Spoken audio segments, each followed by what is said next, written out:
Hello and welcome to Iridium Rock and Metal Reviews, and I'm on the second to last track, including the bonus tracks of the Todd La Torre Rejoicing the Suffering Reactions.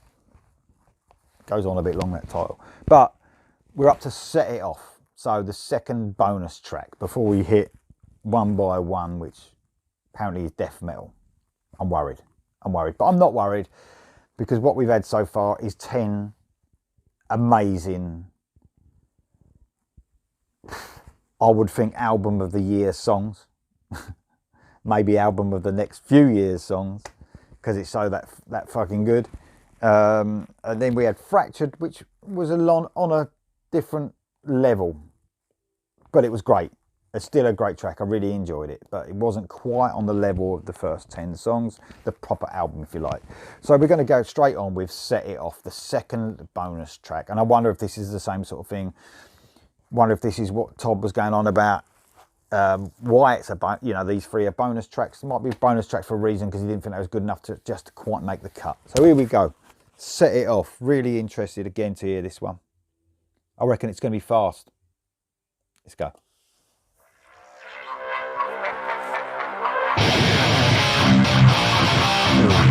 Nice riff again.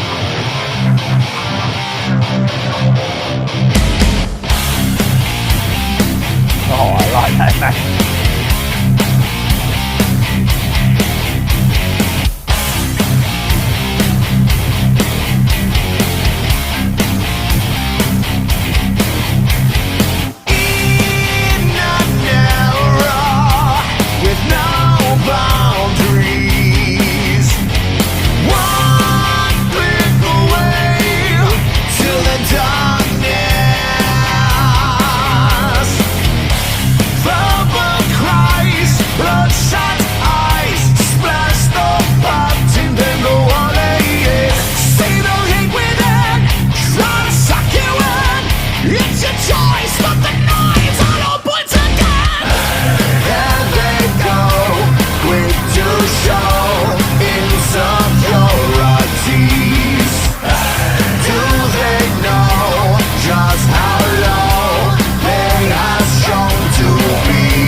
Nice vocal.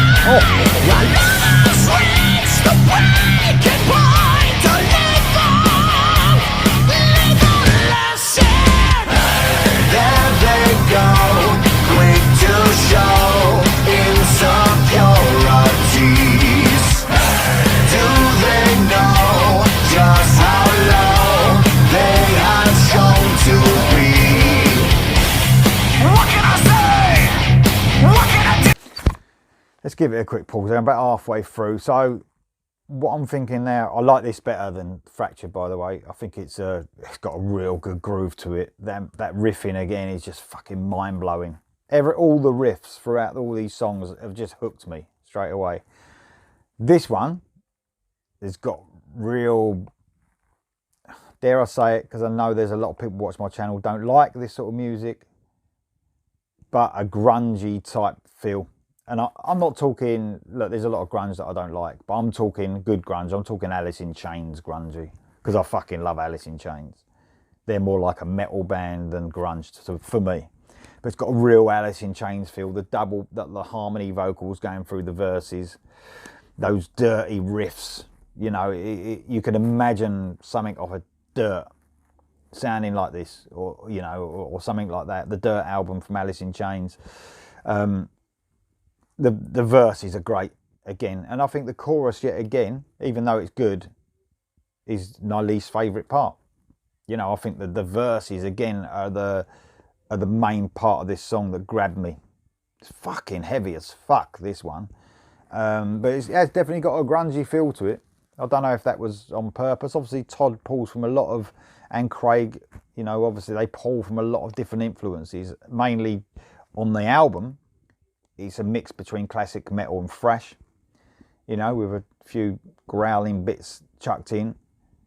But as far as these bonus tracks, for me so far, they're pulled from a more modern, even grungy period, and it's got that different feel. It's definitely the correct right to put these 2 tracks so far not on the album. I don't know why, because they're great. They're great tracks, but I just think the feel of the songs wouldn't have fitted, if that makes sense. The album's got such a cool feel to it from beginning to end, the 1 to 10 tracks, that it's like the perfect album. And sometimes, you know, albums are too long these days, and you can do 10 tracks is what you used to get back in the day, you know, when I was younger, a long fucking time ago. And it was the perfect sort of length for an album. I think too many songs are on an album these days. But, you know, you've got the choice these days. That's the thing, haven't you? To play them or not. But if you've got them on Spotify, you don't have to have the tracks on there. But, by the way, 12 of these songs so far are great. Well, perfect, 10 of them. And 2 of them are fucking excellent. You know, like I said, with Fractured, a lot of bands would be fucking well happy with this song. And the last one. I think it's just the them 1 to 10 songs are fucking so special that it's hard to top it. But I can understand it. I think it's a perfect choice to put these 2 as bonuses, because they're like another side of it, which don't really fit in. And I know it's not a concept album, this, but you know, when songs are chucked in there and they just don't fit, I think that would have been the situation with this if they were in that, you know, group of songs from the 1 to 10 songs. Still great though, and that riff is fucking amazing. Again, the verse riff is just out of this world. Less, obviously, no progressive elements as such in this. This is just dirty. Fucking great. It's great. It is great. But yet again, not on the same level as the album. I can totally understand the reason there's bonus tracks. I really can. It's what bonus tracks should be. Isn't it weird when bands put a bonus track on and it's like the best song on the album? It doesn't happen often, but it does. Here you go. Anyway, rest of this album, song, here we go.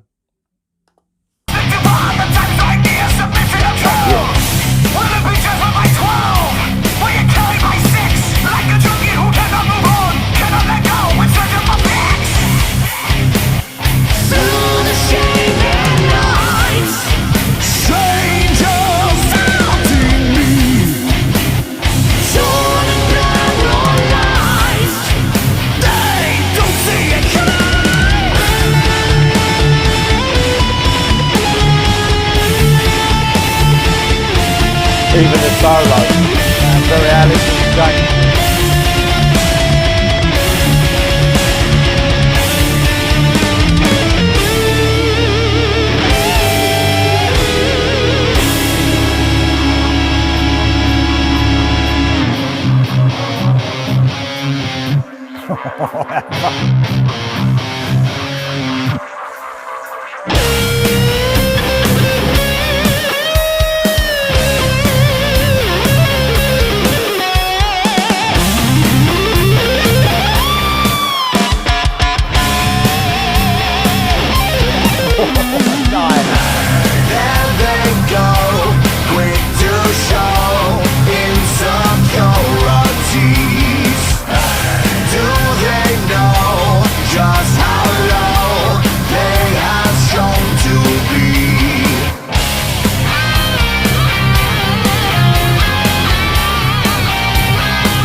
Oh yeah, definite, that feel going through that, of more modern even, you know, you talk like the Alice in Chainsy grungy part, but even you can imagine that song being a band, like a more modern band as well, doing that song. Solo was great. Solo was great. It definitely added to that grungy Alice in Chains type feel. Another good song that any band would be proud of. And I think it's the perfect one again to put on that bonus bit. Because if you're actually, if this album, if you have to describe this album, you know, as it is, the 1 to 10, you're talking classic stroke thrash. For me, I would describe it as that. If you was adding songs like the last two in it, you would have to say classic thrash stroke modern metal stroke grunge. You know, if these sort of songs are in there, but they're not. I'm sort of glad they are separate. Could totally understand, like I said on the last one, where Todd's coming from with these last 3 songs, that the album proper ends at 10. You know, but still good tracks. Don't get me wrong. I think we've been spoiled. That's exactly what it is. And I tell you what, if this was chucked in that album, you know, if nothing was released at all leading up to the album as well, and it all just came at you in one go, and this was in the album, you'd probably be quite happy with it. I think it's just that I know it's separate. I've heard the album 1 to 10. I think it's fucking perfect. And now I've got a couple of songs to listen to, and they're not quite as good. I think if it was chucked in there, it wouldn't bother me. But it'd definitely be last two would be my lowest scores. But I do like this one better than Fractured. I think it's the better one of the two. Now I'm scared, because the last one is 1 by 1, and I've heard Todd talking about it, and he said there's loads of, this is like a death metal one. Anyone who watches this channel will know that ain't for me, so I'm going to tell you the truth. I'm going to see it as it is, not think it's Todd La Torre doing death metal. I'm just going to see it as the track as it is. Try and keep it separated from my views on Todd, because I think he's one of the most amazing singers ever, and give my honest opinion. I actually look forward to this. 1 by 1 is next. If you want to subscribe, please press the red button bottom right hand corner.